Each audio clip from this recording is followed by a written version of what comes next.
Chapter 2 ID. ठीक है बच्चा। Indian economic development from 1950 to 1990। इससे पहले जो हमने चैप्टर नंबर 1 किया था बच्चे, वो क्या था? बिफोर द ब्रिटिशर्स, है ना, टिल 1948-49। ठीक है, लगा लो आफ्टर इंडिपेंडेंस। तो ये उसके बाद के साल है 1950 से 1990 तक। 1991 में हमारे पास एलपीजी की पॉलिसीज आई थी। ठीक है, वो चैप्टर नंबर 3 में कवर करेंगे। तो चैप्टर नंबर 2 का साल कौन सा है? 1950 टू 1990।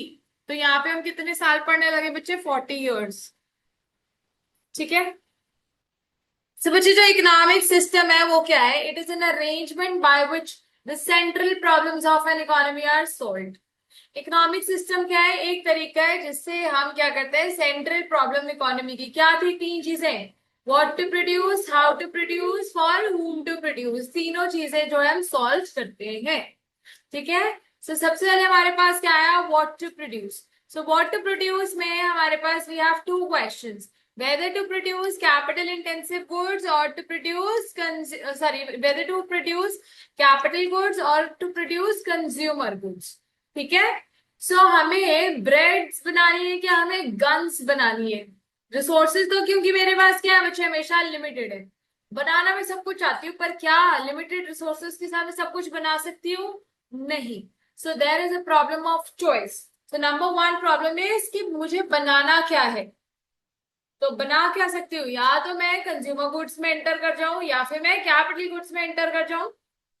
सब बच्चा, it involves deciding the final combination of goods and services। it involves the selection of goods and services and the quantity। पहले तो बताओ कौन सा गुड आपने चूज करना, और फिर क्वांटिटी हर एक गुड की। Okay. Number 2, how to produce। how to produce में you have the technique of production, whether to use capital intensive। आगे बैठो, कैपिटल इंटेंसिव और लेबर इंटेंसिव। आपको कौन सी टेक्निक जो है यूज करनी है?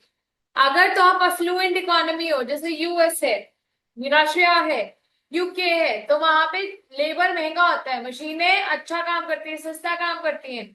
तो वो वाली कंट्रीज कौन सी चीजें यूज करेगी? Capital intensive. Very good. लेकिन कंट्रीज लाइक इंडिया, उनको उनके लिए लेबर सस्ता है, अवेलेबिलिटी इन अबंडेंस है, तो हम क्या यूज करेंगे? Labour intensive techniques. So which it involves in deciding the technique of production, that is whether selected goods be produced with more labor and less capital or with more capital and less labor। Next is for whom to produce। आपको अमीरों के लिए produce करना है कि गरीबों के लिए? मतलब आपको सोशल जस्टिस करना है कि प्रॉफिट मैक्सिमाइजेशन करनी है? So बच्चे, it involves a distribution of output among people, that is it involves selection of the category of people who will ultimately consume the goods। कि कौन कंज्यूम करेगा, अमीर या गरीब? ओके, इजी है यहाँ तक। +1 repetition. Now different economic systems भी हमने +1 में किए हुए हैं, socialist, capitalist and mixed. India is a mixed economy. Very good. So capitalist economy क्या होती है? जहां पे गवर्नमेंट का रोल बहुत लिमिटेड होता है। गवर्नमेंट कोई भी इंपॉर्टेंट डिसीजंस नहीं लेती, सिर्फ क्या करती है? लॉ, ऑर्डर एंड डिफेंस में काम करती है। उसके अलावा क्या बनेगा, क्या देना है, क्या प्रोवाइड करना है, क्या प्राइस रहेगा, क्या सेल रहेगी, कुछ भी और डिसाइड नहीं करती। सारे डिसीजंस कौन लेता है ऐसी इकोनॉमी में? Market forces of demand and supply. कौन लेते हैं डिसीजंस? क्या बोले जा रहे हैं? Market forces of demand and supply. Socialist economy कौन सी होती है बच्चे? जहां पे गवर्नमेंट मेजर डिसीजंस लेती है। ठीक है। वहां पे प्राइवेट इंडिविजुअल्स या मार्केट डिमांड फोर्सेस या मार्केट सप्लाई फोर्सेस का कोई भी रूल या इंटरेक्शन नहीं पॉसिबल होगा। ठीक है। So means of production are controlled and owned by the private individuals here. Mix क्या है? जैसे इंडिया में प्राइवेट लोग भी काम कर सकते हैं, बट कुछ चीजें जैसे रेलवे है, इलेक्ट्रिसिटी है, अपना वो है, न्यूक्लियर पावर्स है, वो सारी किसकी अंडर आती है? गवर्नमेंट की। बाकी सब में हम सबको भी अलाउड है काम करना, बिल्कुल। तो यहाँ पे बच्चे लेकिन रेगुलेशन भी होती है प्राइसेस की। गवर्नमेंट करती है जब प्राइस बहुत ज्यादा ऊपर हो रहा हो या नीचे हो रहा हो। यस। सो बच्चे, कैपिटलिस्ट इकोनॉमी क्या है? It is an economic system in which means of production our own, control and operated by private sector कौन करेगा? Production is done mainly for earning profits, यहाँ पे हम प्रोडक्शन क्यों करते हैं? With the profit motive.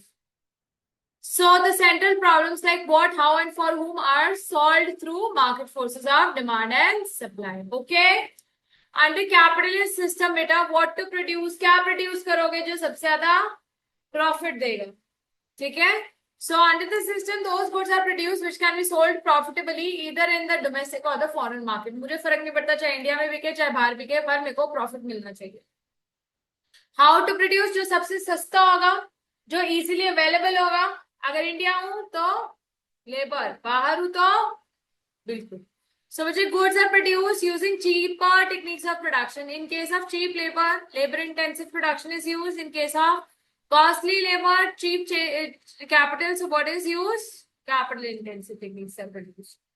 For whom to produce बेटा बताओ. जाओ.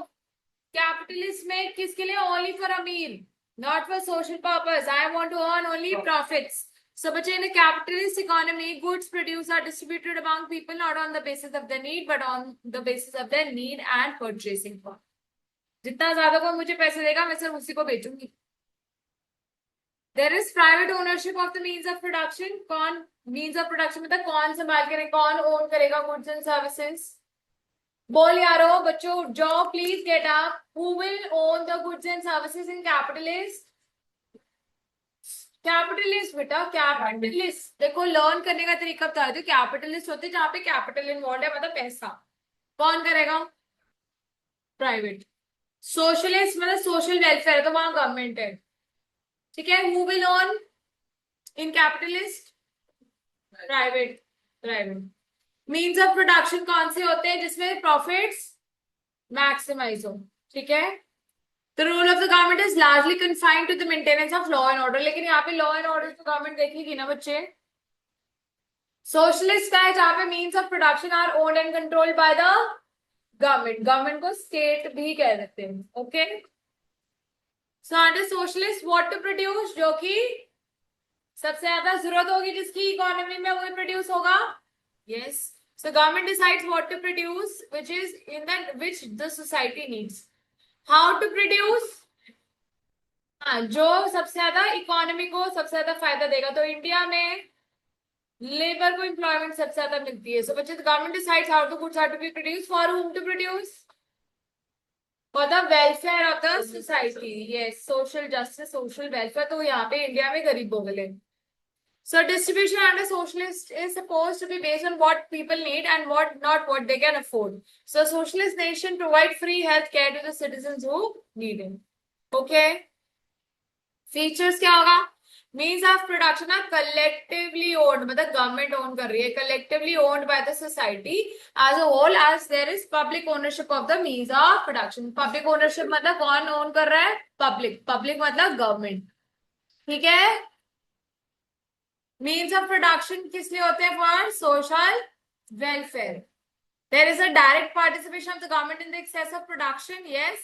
और गवर्नमेंट सिर्फ और सिर्फ लॉ ऑर्डर नहीं, हर चीज में इंटरफेयर करती है यहाँ पे. ओके. मिक्स इकोनॉमी क्या है? It is golden path between socialist and capitalist. Very good. दोनों के बीच में है. ठीक है. सो ये क्या करेगा? सबके बेनिफिट्स ले लेगा. Okay. Mixed economic system refers to the system in which public sector and private sector are allotted their respective roles.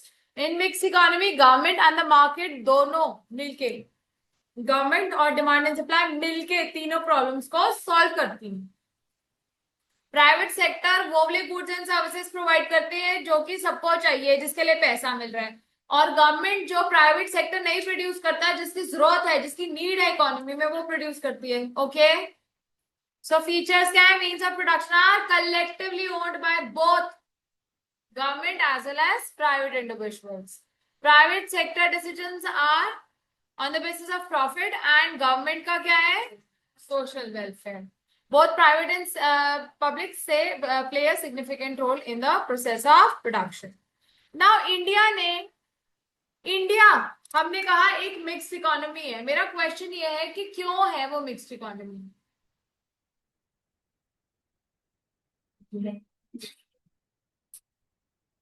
जब इंडिपेंडेंस हुई थी, जब इंडिपेंडेंस हुई थी, मेरी बात सुनो, उस टाइम पे कौन अमीर था कौन गरीब था, बताओ।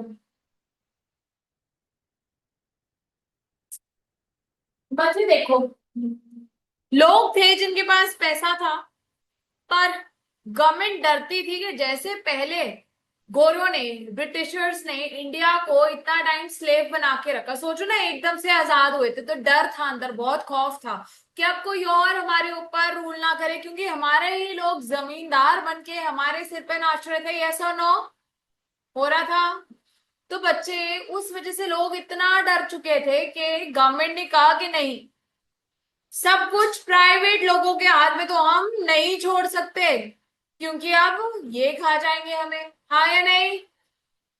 फिर सब कुछ गवर्नमेंट भी अपने आप नहीं होल्ड कर सकती थी, क्यों? क्योंकि ब्रिटिशर्स वाले टाइम पे क्या इंडियन गवर्नमेंट कहीं थी कि ब्रिटिश गवर्नमेंट थी?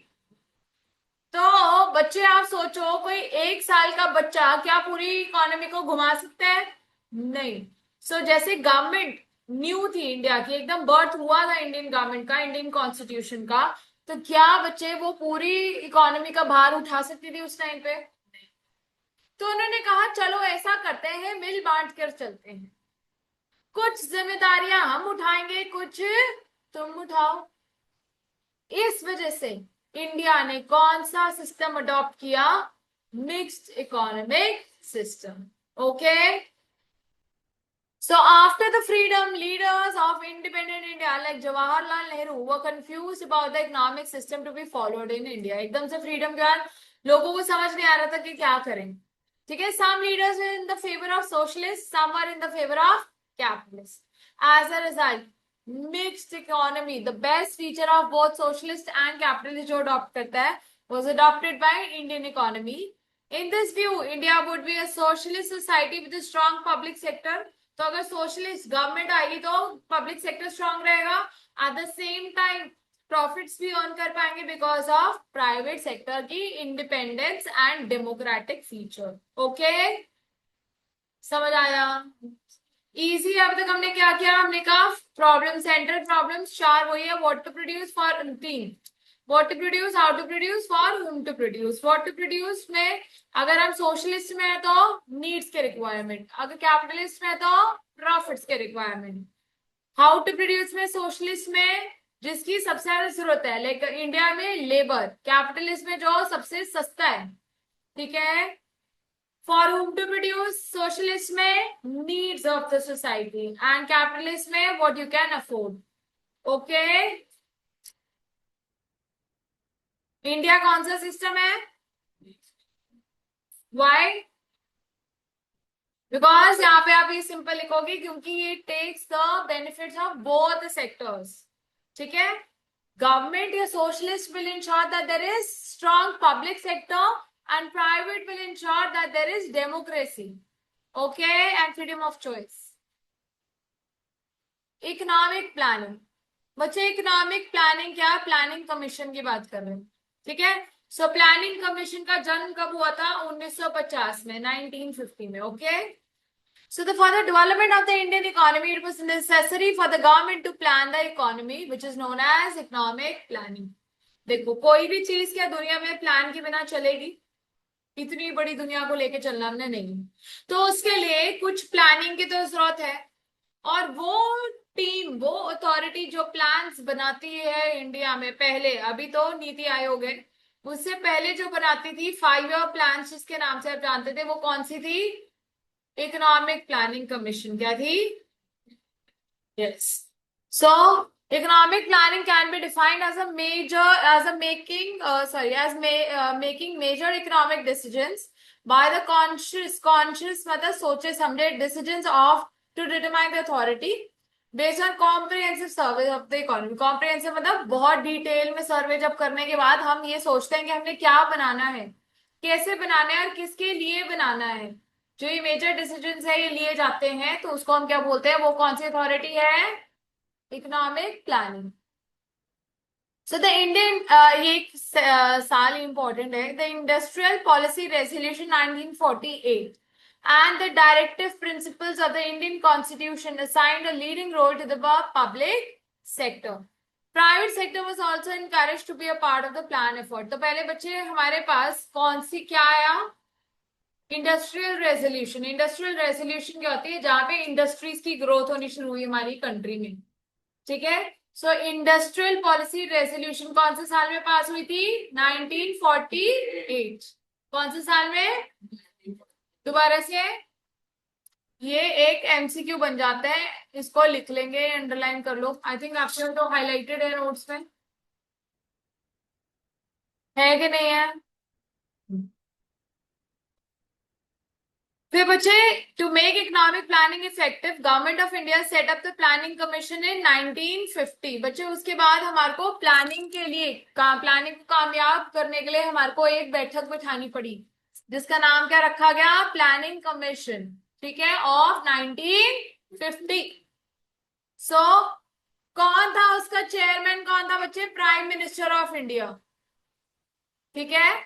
सो first prime minister of India was Jawaharlal Nehru ji, right. So यहां पर बच्चे सुनेंगे, लेकिन हमेशा कौन होता है, प्राइम मिनिस्टर, लेकिन यहां पर जो फर्स्ट फर्स्ट चेयरमैन था वो कौन था, पीएन महालनोबिस। महालनोबिस जी कौन है, इंडिया के फादर ऑफ इकोनॉमिक्स हैं, क्या है, यस। आ जाओ, आपके नोट से भी आपको दिखा देती हूँ।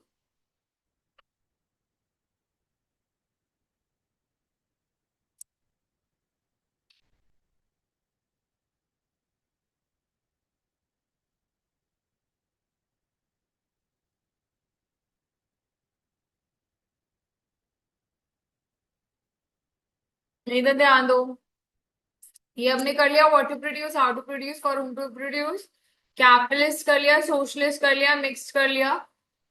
आप इकोनॉमिक सिस्टम कर रहे थे हम, ठीक है। ये कंफ्यूज थे तो इन्होंने क्या कहा, इन्होंने कहा कि हमारे को कौन सी इकोनॉमी यूज करनी चाहिए, मिक्स्ड इकोनॉमी। फिर हम इकोनॉमिक प्लानिंग पे आए बच्चे, यहाँ पे ये कह रहे हैं कि जो भी प्लानिंग चल रही है डेवलपमेंट की, उसको हम क्या कहते हैं, इकोनॉमिक प्लानिंग। और मेजर डिसीजंस लिए जाते थे यहाँ पे। इंडस्ट्रियल पॉलिसी रेजोल्यूशन कौन से साल में आई थी, 1948 में। बच्चों उसके बाद प्लानिंग कमीशन कब आई थी, 1950 में। तो एक तो सिंपल सा क्वेश्चन ये बन जाता है कि इकोनॉमिक प्लानिंग कब आई थी, और उसका चेयरमैन कौन होता है, प्राइम मिनिस्टर ऑफ इंडिया कौन होता है। और अगर फर्स्ट फर्स्ट चेयरमैन पूछेंगे तब बोलोगे महालनोबिस, कौन है, yes. So the purpose of the commission was carefully to assess the human and physical resource of the country. The planning commission fixed the period of plans for 5 years. तभी इनको हम क्या कहते थे, the 5-year plans. ठीक है, यहाँ तक इजी है। फिर it must be noted that the planning commission is no more in existence, क्योंकि 1 जनवरी 2015 में हमारे पास कौन सी नई जगह चीज आई थी, नीति आयोग। क्या आया था, नीति आयोग आया था बच्चे, ठीक है।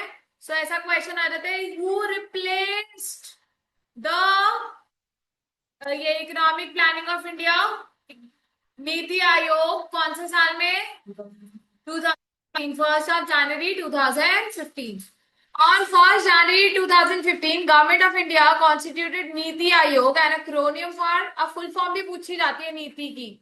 सो नीति की फुल फॉर्म है, अंडरलाइन करेंगे, national institute for transforming India. India को बदलने के लिए, उसको बेहतर बनाने के लिए, उसको ट्रांसफॉर्म करने के लिए जो एक पूरे वर्ल्ड इंडिया की एक इंस्टीट्यूशन बनाई गई है, उसका नाम क्या है, नीति आयोग। और नीति आयोग का चेयरपर्सन कौन होता है, एक्स ऑफिशियो, कौन, एक्स ऑफिशियो चेयरपर्सन, जो कि जिसने किसको रिप्लेस किया बच्चे, यहाँ पे नीति आयोग को किसने, हाँ, planning commission was replaced by NITI Aayog in the year 2015। And who is the chairman of NITI Aayog, ex officio. देखो सुनो, जो प्लानिंग कमीशन थी उसका चेयरमैन होता था प्राइम मिनिस्टर। फर्स्ट कौन था लेके, महालनोबिस, कौन था, यस। लेकिन जो नीति आयोग है उसका चेयरपर्सन कौन होता है, एक्स ऑफिशियो, कौन होता है, एक्स ऑफिशियो प्राइम मिनिस्टर, ठीक है। नेक्स्ट इन लाइन जो प्राइम मिनिस्टर बनता है, मतलब आपको पता है कि इंसान रिटायर हो गया, उसके बाद मैंने गद्दी संभालनी है, समझ गए। तो जो भी बेस्ट डिजर्विंग कैंडिडेट होता है, जो कि अब चेयरमैन, जो प्रेसिडेंट बनता, प्राइम मिनिस्टर बनता सॉरी, तो उसको हम क्या बना देते हैं, नीति आयोग का चेयरमैन बना देते हैं। समझ आ गई? समझ आई पक्का? नीति आयोग और प्लानिंग कमीशन में फर्क क्या है बच्चे? नीति आयोग लॉन्गर ईयर के प्लान्स बनाता है, और जो प्लानिंग कमीशन थी वो कितने के बनाता था? Only 5 years. कितने साल हो गए? तभी 5 इयर्स प्लान बोलते थे, और नीति आयोग 15 से 20 सालों तक के भी बनाता है। ठीक है? So the main difference between Niti Aayog and Planning Commission is that Niti Aayog provides strategic and technical advice to the central and state government by adopting bottom approach. Bottom up approach का मतलब है नीचे states है, states की मर्जी से हम centre पे जाते हैं। सेंटर मतलब जो मेन है। ठीक है? दोबारा से, हम क्या करते हैं बच्चे? स्टेट से हेल्प लेते हैं, उनसे बात करते हैं, बातचीत करते हैं, बिठाते हैं, उनकी सलाह लेते हैं, और मिलके डिसीजंस लिए जाते हैं। कहाँ पे? सेंट्रल गवर्नमेंट के द्वारा। ठीक है? उसको हम क्या कहते हैं? Bottom up approach. क्या कहते हैं? इसका मतलब ये नहीं है कि छोटे लेवल का इंसान बड़े को बताएगा, नहीं। इसका मतलब ये पार्टिसिपेटिव डिसीजन मेकिंग होती है, मतलब सेंटर और स्टेट की गवर्नमेंट इकट्ठे बैठती है और मेजर डिसीजंस के बारे में प्लानिंग की जाती है। ठीक है? Rather than traditional up down top down. Top down मतलब जो सेंट्रल गवर्नमेंट है वो बताती है स्टेट गवर्नमेंट को क्या क्या करना है। वो कहाँ बताते थे? प्लानिंग कमीशन में। ठीक है जी? थोड़े एक्टिव हो जाओ, मेरे को ऐसे समझ नहीं आ रहा कि आपको समझ आ रहा है कि नहीं, मजा भी नहीं आ रहा। बोलो, आ रहा है? कार्तिक आ रहा है समझ? भविष्य, गुरप्रीत? ऑब्जेक्टिव्स बच्चे नीति आयोग के क्या है? Very important. Focus on technology upgradation and capacity building for implementation of programmes and initiative. ये कहते हैं नीति आयोग को क्या करना चाहिए? टेक्नोलॉजी को बेटर करना चाहिए। अपग्रेड, अपग्रेड मतलब और बेहतर करनी चाहिए टेक्नोलॉजी। कैपेसिटी बिल्डिंग मतलब कि अपनी रिसोर्स को किस तरीके से और बेटर करना है, इकोनॉमी में और प्रोडक्शन कैसे करनी है, उसको और बेहतर करो। Capacity building. ठीक है? To offer platform for resolution of the inter sectoral and inter departmental issues. एक जगह देंगे, एक एरिया देंगे, एक रेजोल्यूशन की बॉडी देंगे हेल्प करने के लिए, जो कि क्या करेगा? जो सेक्टर्स के बीच में लड़ाई है, प्राइमरी सेकेंडरी टर्शरी के बीच में, या फिर जो हमारे डिपार्टमेंट्स के बीच में लड़ाई है, मिनिस्ट्री ऑफ फाइनेंस के बीच में लड़ाई है, मिनिस्ट्री ऑफ होम अफेयर्स, जो भी मतलब डिपार्टमेंट्स के बीच में और जो सेक्टर्स के बीच में लड़ाई है, उसको सुलझाएगा कौन? नीति आयोग में एक जो भी है एरिया बना देंगे, प्लेटफॉर्म दे देंगे। ठीक है? ताकि हमारी इम्प्लीमेंटेशन जो है डेवलपमेंट की वो और फास्ट हो सके। एक्सेलरेट मतलब और फास्ट हो सके। ठीक है? To pay special attention to sections of a society that may be at risk of not benefiting adequately from economic process like agriculture, like industries। कह रहे जब हमने इकोनॉमिक प्लानिंग सेटअप की तो हमारा जो मेन लाइवलीहुड था एग्रीकल्चर, उसके ऊपर हमने इतनी मेहनत करनी छोड़ दी। सेकेंडरी सेक्टर जो मैन्युफैक्चरिंग सेक्टर है, बिल्ड वो है इंडस्ट्रीज वगैरह, उसके ऊपर भी हमने इतना ध्यान नहीं दिया। तो वो क्या है? वो वाले सेक्टर्स बेनिफिट नहीं हो रहे ना, तो कह रहे उनको बेनिफिट करो, बट किसकी हेल्प के थ्रू? नीति आयोग के थ्रू। ठीक है? तो तीन बातें क्या क्या थी? Technology upgradation and capacity building. Number 2, platform for resolution of the disputes. Yes और नो?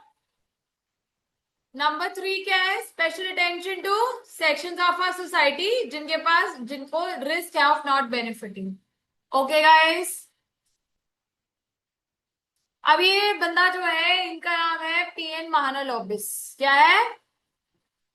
पीएन नहीं, पीएन महानलोब, फिर वही बंदा है पीएन महानलोबिस। ठीक है बच्चे? अब ये कौन थे? He was a father of Indian economics. Indian economics के फादर थे ये। ठीक है? So many distinguished thinkers contribute to the formulation of India's 5-year plan. Among them, एक statistician थे, पीसी है, सॉरी पीएन नहीं है, मेरी गलती है, पीसी महानलोबिस है। क्या नाम है इनका?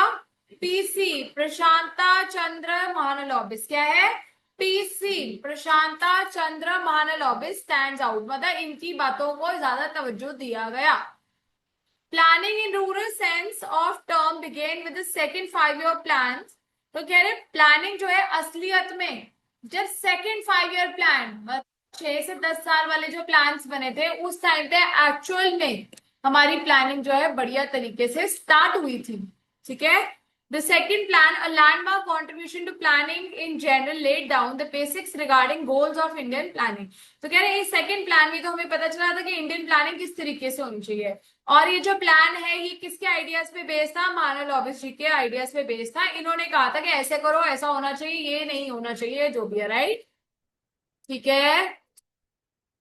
इन this sense he can be regarded as a architect of Indian planning. तो आर्किटेक्ट कौन होता है? वो इंसान जो बनाता है। तो कह रहे हैं इंडियन इकोनॉमिक प्लानिंग को जिसने बनाया वो कौन है? ये है बंदा, Mahalanobis ji. Okay. Mahalanobis was born in the year 1893 in Calcutta. ठीक है। He was educated at the Presidency College in Calcutta and Cambridge University in England.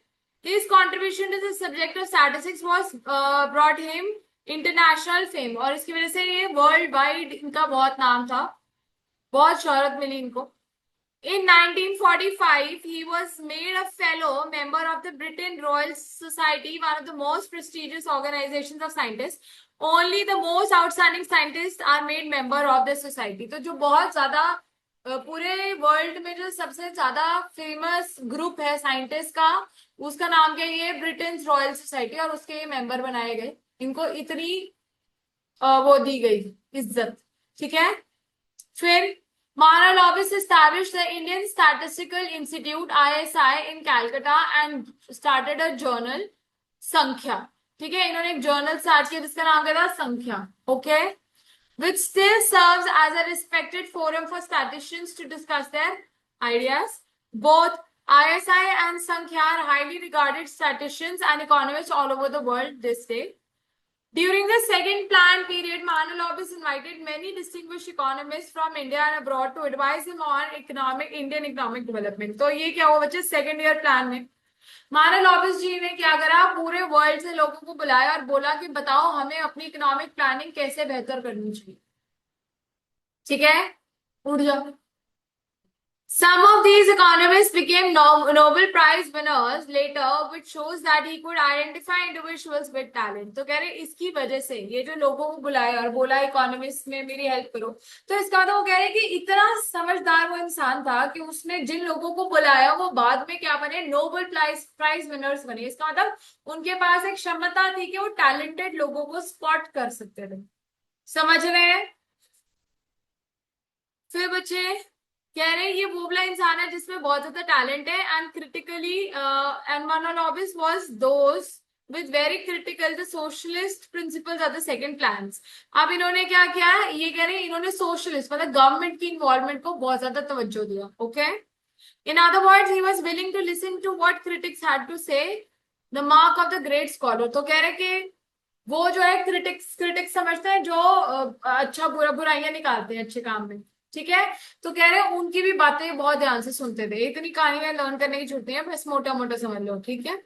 Many economists today reject the approach of planning formulated by Mahalanobis, but he will always be remembered for playing a vital role in putting India to the process of this thing। कह रहे हैं आज लोग उनको इतनी importance नहीं देते उनके आइडियाज को, बट जो मेन फाउंडेशन है हमारी वो किसने लेगी थी? सारे सो रहे हैं। किसने लेकी है? इन्होंने लेकी है। किसने लेकी है?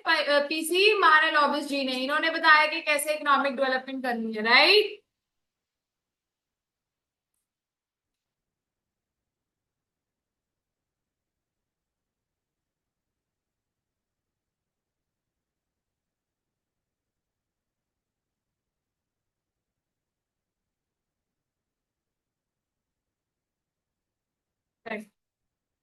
सो अगेन अभी तक हमने क्या किया है? नीति आयोग समझ आया? क्या फुल फॉर्म है नीति आयोग की? Institution for transforming India, and it was established in the year 1st of January 2015. Who is the chairman? Ex officio Prime Minister is the chairman of this committee. Yes. फिर PN मारल office जी के बारे में क्या था कि PC मारल office ने मेन बहुत ज्यादा कॉन्ट्रीब्यूशन दिए कब सेकंड 5 ईयर प्लान्स में। उन्होंने बहुत सारे बाहर के लोगों को बुलाया और उनसे सलाह मशवरा लिया और बहुत समझदार थे। बस बेसिकली तुम्हें ये समझ रहे हैं। उन्होंने दो चीजें शुरू करी थी, एक तो संख्या नाम का जर्नल और आईएसआई। ठीक है, आईएसआई की फुल फॉर्म यहाँ पे गिवन है, that is Indian statistical institute. Okay, Pakistan वाला आईएसआई एजेंसी नहीं है। ठीक है, मीनिंग ऑफ प्लान, बेटा प्लान क्या है? एक डॉक्यूमेंट है जो कि हमें स्कीम बताता है, प्रोग्राम बताता है, स्ट्रैटेजी बताता है कि किस तरीके से हमें अपने अपने ऑब्जेक्टिव को फुलफिल करना है। क्या क्या तरीका है जिससे हमारे को अपने गोल्स को और ऑब्जेक्टिव्स को फुलफिल करना है। So our plan documents specify both objectives to be achieved in the 5 year and also the objectives achieved over a period of 20 years. So बच्चे कह रहे हैं हमारा जो डॉक्यूमेंट है या जो हमारा प्लानिंग है तरीका, वो क्या बताते कह रहे हैं कि छोटे 5 years में आपने क्या क्या अचीव किया और 20 सालों में आप कितना अचीव कर दो। तो जो 5 year वाला होता है बेटा वो तो स्मॉल हो गया, जो 20 साल वाला है वो लॉन्ग टर्म प्लानिंग होता है जिसको हम प्रोस्पेक्टिव प्लान भी कहते हैं। ठीक है, क्या बोलते हैं? Hence, common goal remains by and large the same in various plans with varying degree of emphasis on them. कुछ नहीं है। So planning objectives and plan objectives ध्यान देंगे। प्लानिंग ऑब्जेक्टिव्स क्या होते हैं? ये लॉन्ग टर्म होते हैं, मतलब 20 years तक के हो सकते हैं, जो कि कितने 5 years को कवर कर लेंगे? 4 को। ठीक बात है। प्लान ऑब्जेक्टिव्स क्या है? जो 1 5 year प्लान है। ओके, इससे वो शॉर्ट टर्म होते हैं। प्लानिंग ऑब्जेक्टिव्स को प्रोस्पेक्टिव प्लान्स भी कहते हैं और प्लान ऑब्जेक्टिव्स को 5 year प्लान्स कहते हैं। ओके, फिर प्लानिंग ऑब्जेक्टिव जनरल गोल्स हैं, मतलब ओवरऑल कि हम क्या चाहते हैं। हम ये चाहते हैं कि एम्प्लॉयमेंट बढ़े, हम ये चाहते हैं कि हमारा इंडस्ट्रियल सेक्टर डेवलप हो, तो ये जनरल प्लान्स है। पर अब उन 20 सालों में 5 सालों में मेरा मेन फोकस कैसा है? वो क्या है? Specific plan, short year plan. So they are specific. ठीक है, they aim at structural changes. Structural changes मतलब from industries, sorry, from agriculture to industries and tertiary. So this is structural ना, पूरे स्ट्रक्चर में चेंज आना। और ये क्या है? क्वांटिटी में चेंज लाना, मतलब जीडीपी 2% से बढ़ाओ, अनएम्प्लॉयमेंट 5% से कम करो। ठीक है जी। Reasons for making plans, planning is done to achieve some predetermined goal. हमारे दिमाग में गोल होना चाहिए कि हम क्या अचीव करना चाहते हैं, उसके लिए प्लानिंग करोगे। It involves detailed analysis of problems at hand and making conscious decisions to solve them. तो सबसे पहले हमारे पास एक प्रॉब्लम होनी चाहिए और प्रॉब्लम को सॉल्व करने के लिए हम क्या करते हैं? प्लान्स बनाते हैं।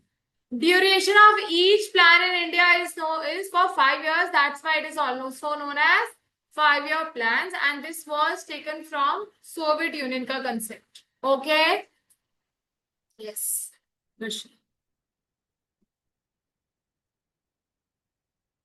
देखो यही हमने कर लिया। ये जो है आपको लर्न करने की जरूरत नहीं है। जो अब आगे करते हैं, जरूरत क्या थी प्लानिंग की इंडिया में? बच्चे पहली बात तो पॉवर्टी को तोड़ने के लिए, खत्म करने के लिए। सो विश्व सर्कल ऑफ पॉवर्टी को फिनिश करने के लिए सबसे पहली चीज क्या थी कि प्लानिंग करो। प्रमोट करो social interest over individual interest. Social interest मतलब पूरी सोसाइटी में ग्रोथ कैसे हो सकती है, इंडिविजुअल मतलब सिर्फ अंबानी कैसे अमीर हो सकता है। तो कह रहे हैं अंबानी को अमीर करना हमारा मकसद है कि हमारे को है कि पूरा इंडियन इकोनॉमी ग्रो करे। यस। सो फर्स्ट क्या था? विश्व सर्कल ऑफ पॉवर्टी को तोड़ने के लिए, विश्व मतलब नेवर एंडिंग पॉवर्टी का सर्कल, उसको खत्म करने के लिए। दूसरा क्या है? सोशल इंटरेस्ट को ऊपर रखना इंडिविजुअल इंटरेस्ट के। Number 3, optimum utilisation of available resources. Optimum मतलब best utilisation of the resources, money, goods, things that we have. To increase the rate of capital formation. Capital formation means investment. Investment को improve करना। Number 3 is to remove income inequalities. So again क्या क्या है? Poverty खत्म करना, फिर social interest को ज्यादा ऊपर रखना। Number 3 optimum utilisation of resources करना, नंबर 4 कैपिटल फॉर्मेशन इंप्रूव करना, नंबर 5 रिड्यूसिंग इनइक्वालिटीज। अभी लर्न करो मुझे फटाफट। अवेलेबल रिसोर्सेज मतलब जितना भी मेरे पास पैसे हैं, चीजें हैं, सामान है, लोग हैं, कैपिटल है, उसको अच्छे से इस्तेमाल करना, उसका बेस्ट यूटिलाइजेशन करना। बच्चे आप भी दोनों सबीरा एंड भव्य यहाँ से लर्न कर लो, मैं आपको अभी नोट्स भी भेज देती हूँ। रुको फोन से भेज देती हूँ।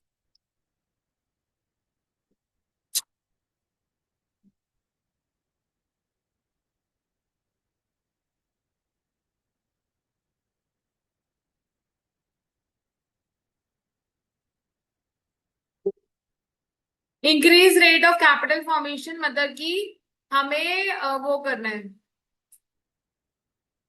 इन्वेस्टमेंट इकोनॉमी में इंक्रीज करनी है।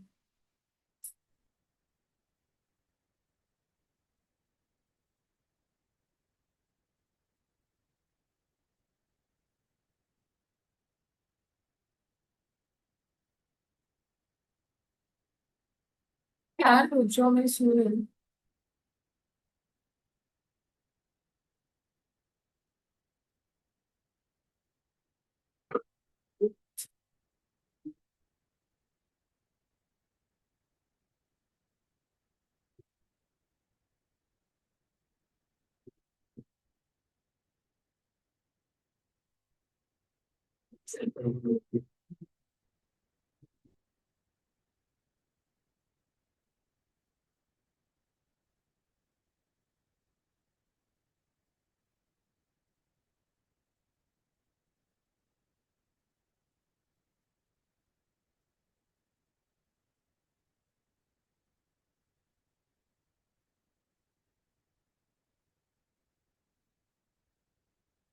रीसेंड कर रही हूँ लिंक बेटा आप दोनों को।